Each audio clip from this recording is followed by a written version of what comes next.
Hormuz deal near? Kyiv Missile Barrage. El Sayed wins primary. And Spokane fires contained. Greetings, humanity.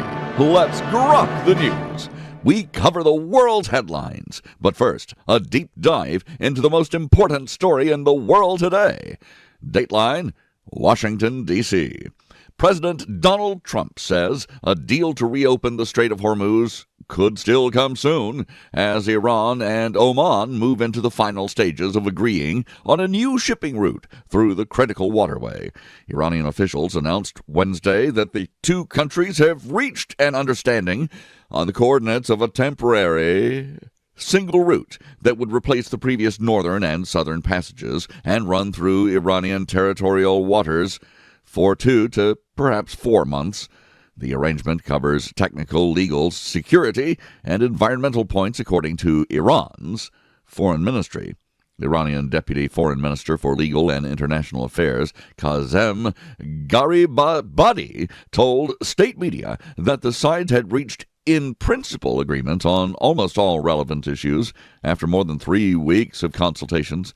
He stressed that any actual reopening of the strait would still depend on the United States ending its naval blockade of Iran's ports. Official Iranian sources said final touches were being added to the text. President Trump told reporters and supporters that those are, believe me, two different groups. President Trump told reporters and supporters that discussions were progressing well and that an agreement could be announced this week. He has repeatedly linked progress on the waterway to broader talks that could address Iran's nuclear program. The Trump administration has been encouraged by the bargaining table developments, but has previously ruled out any arrangement that would permanently cement Iranian control over the strait in a way that breaks with long-standing global norms of free navigation. The Strait of Hormuz remains one of the world's most vital energy choke points. Roughly 1/5 of global oil trade normally passes through the narrow waterway between Iran and Oman. Shipping volumes have been sharply depressed for weeks amid the crisis that began earlier this year with attacks on commercial vessels, U.S. strikes on Iranian targets, and Iranian responses. Oil prices have remained elevated, adding pressure on global economies and American consumers at the pump. Iran has insisted it is negotiating strictly bilaterally with Oman and has denied any direct talks with the United States at this stage. Omani mediators have played a central role for weeks. Gulf officials have described the odds of a near-term deal as roughly even, while cautioning that Iran continues to condition full reopening on the lifting of the U.S. naval presence near its ports. This observer is just about certain that that is not going to happen.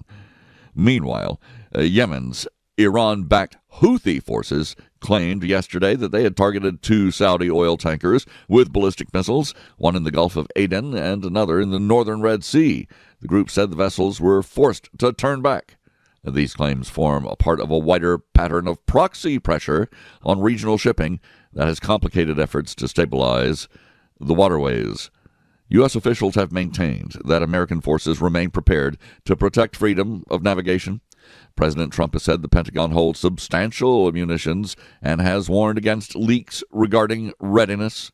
He has also indicated that a larger planned strike on Iran remains on hold, pending the outcome of the current diplomacy, while leaving open the possibility of renewed action if talks collapse, as each set of talks inevitably have.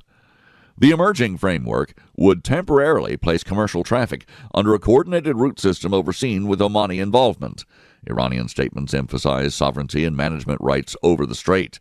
Western analysts note that any lasting arrangement will need to preserve international rights of passage and avoid creating a precedent for unilateral control of a global commons.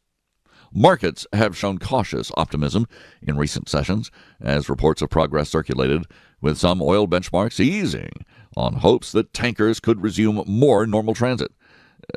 Energy traders continue to watch for concrete confirmation that the U.S. blockade will be adjusted and that commercial insurers and shippers regain confidence. President Trump has framed the potential reopening as both an economic relief measure and a step that could open the door to wider negotiations. Iranian leaders, including President Masoud Pezeshkian, have described communication channels as difficult yet valuable for the country's path forward. The coming days and hours will test whether the technical agreement with Oman translates into actual ship movements and reduced regional tensions. And to this hour, no final signed text has been released, and both sides continue to emphasize the remaining conditions that each has, including the nuclear conditions. The situation remains fluid as diplomats work toward a practical solution for one of the world's most strategic maritime passages. Quite frankly, this news is perplexing to this observer. I simply do not see how Iran can be granted any kind of control over that international waterway. I don't see how that is even possible, and I don't believe that any such agreement will actually be kept by Iran. I don't believe it. Sitting here in unbelief, I'm Robert Gardner, using GROK each weekday to truthfully summarize the news. And of course, you get my opinion, I make that obvious. We review a roundup of the most critical reports in the world right after this. M.S. Gardner, my wife, is author of Wolfsbane, a dark, serious, modern take on an old fairy tale. It's a page-turning Southern Gothic story for adults. Wolfsbane, available now at thecuriousauthor.com or amazon.com. A quick personal note, for various reasons, this GROK the News is a rip and read edition. You are getting pure GROK here, so my editorials may not only be about the headlines, it may be about the job that GROK has done without my direct intervention. Let's go. We're going to GROK the News now with headlines from around the world. Dateline Kyiv, Ukraine. Russian forces launched a major overnight ballistic missile and drone strike on Kyiv and the surrounding areas, killing at least 17 people and wounding dozens more. Ukrainian air defenses intercepted most drones, none of the ballistic missiles. European Commission President Ursula von der Leyen announced 1.4 billion euros from frozen Russian assets for Ukraine. This observer seems to recall that that plan was put down earlier as it violates lots of international norms. Europe is poking the bear again. Dateline Detroit, Michigan.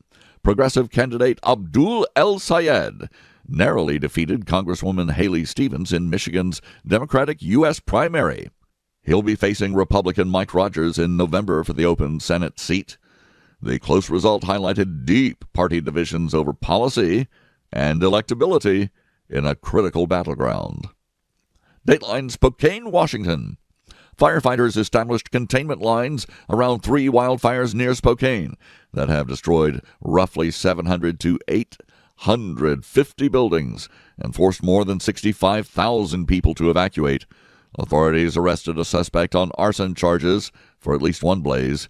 Cooler weather has aided the crews, although hotter conditions are in the forecast. Dateline Seoul, South Korea.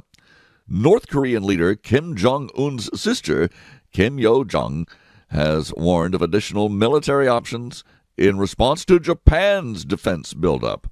She accused Tokyo of transforming into a war state after Tomahawk missile tests and joint drills. Japan's latest defense papers separately flagged threats from the north. Dateline Ceuta, Spain. Spanish authorities have installed a floating barrier and returned a large majority of some 50, 60, 72,000 migrants, depending on who counts. Well, they've returned those migrants who surged across the border from Morocco last week. At least 72 people died in the crossings.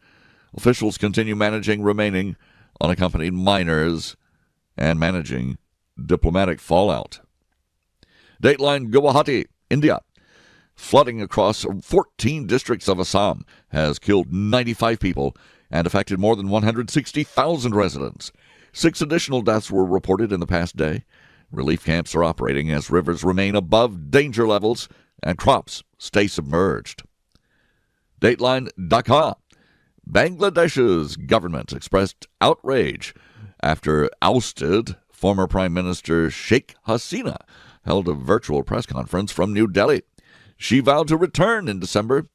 Dhaka called the event an affront to sovereignty and renewed its extradition request under the bilateral treaty.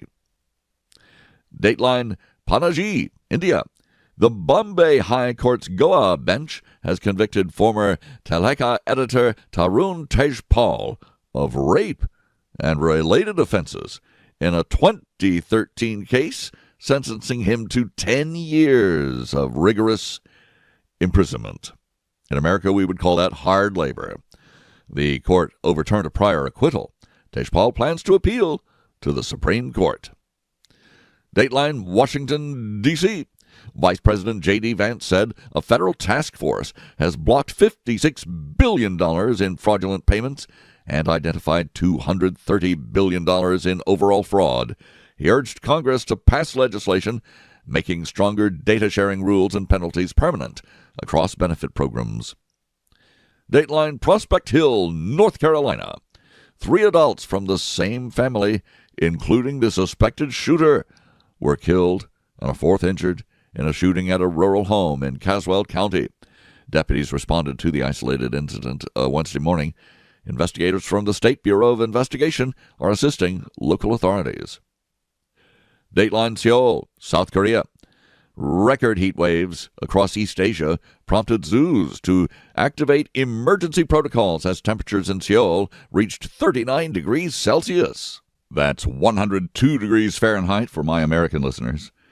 And that doesn't seem so hot here in America, but lots of places in the Northern Hemisphere aren't accustomed to those kind of temperatures.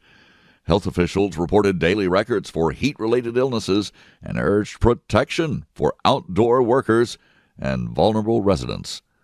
Stay hydrated, folks, and take your electrolytes. Dateline Geneva, Switzerland. A United Nations Commission released a report accusing Israel of deliberately targeting Palestinian children in its military operations. The findings detail patterns of harm. Israeli officials have previously rejected similar accusations as one-sided and lacking context. Well, if it came from the United Nations, I would criticize it as well. Dateline Addis Ababa, Ethiopia. Heavy rains triggered a landslide at an Ethiopian monastery, killing 14 worshippers there. Rescue teams continue recovery efforts at the site. This sudden disaster struck during a gathering of the faithful in the affected region. Tragedy in Ethiopia for one of Christianity's longest-lasting communities. Dateline Abuja, Nigeria. President Bola Tinubu has approved a pay raise for Nigeria's military personnel. The decision comes as the armed forces face ongoing security challenges across multiple fronts inside the country. Officials presented the increase as a step to strengthen operational readiness. Dateline Pretoria, South Africa.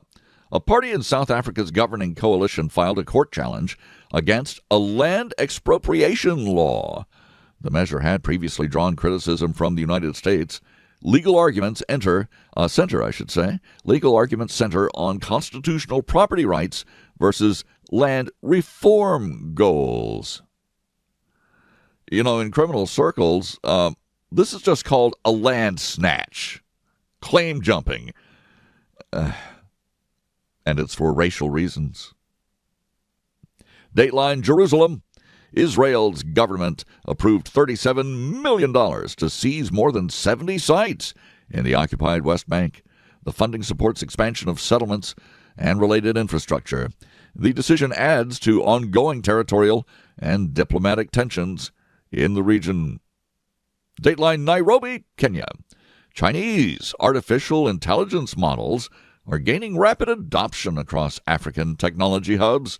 Developers cite lower costs and open availability compared with more powerful American systems. The trend is reshaping competition in the continent's emerging digital sector.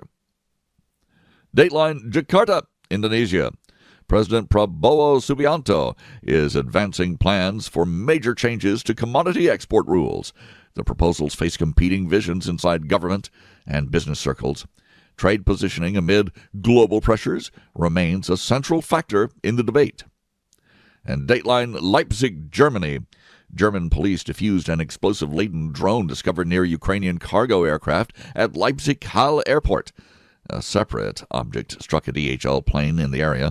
Authorities described the incident as a professional hybrid threat and opened a counterterrorism investigation. I thank you for listening to this rip and read edition of GROK the News. GROK didn't do too badly, did he? Please join me tomorrow as we once again GROK the News. I'm Robert Gardner. Godspeed and God bless.